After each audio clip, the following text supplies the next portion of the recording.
RPF जवानाच्या प्रसंगावधानाने एका महिला प्रवाशाचे प्राण वाचले असून संपूर्ण घटना सीसीटीव्ही कॅमेऱ्यात कैद झाली आहे।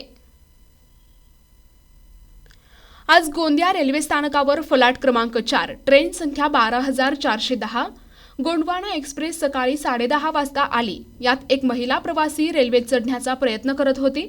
रेल्वेने देखील गती घेतल्यामुळे त्या महिलेचे चढताना संतुलन बिघडले आणि ती पडणारच होती। त्यावेळी तिथे उपस्थित आरपीएफ जवान के अन्सारी यांनी धाव घेत तिला आधार दिला। ती सुखरूप ट्रेनमध्ये शिरली, अन्यथा तिचा तोल गेला असता आणि ती चक्क रेल्वे खाली आली असती।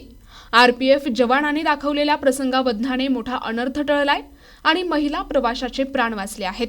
फलाट क्रमांक 4 वर आपले कर्तव्यावर तैनात आरपीएफ गोंदिया के प्रधान आरक्षक के अन्सारी यांनी दाखवलेल्या प्रसंगावधानाने त्या महिलेचे प्राण वाचले। संपूर्ण घटना सीसीटीव्ही कॅमेऱ्यात कैद झाली असून आरपीएफचे प्रधान आरक्षक के अन्सारी यांचे सर्वत्र कौतुक करण्यात येत आहे। प्रतिनिधी राधाकिसन चुटे, एनटीव्ही न्यूज मराठी, गोंदिया।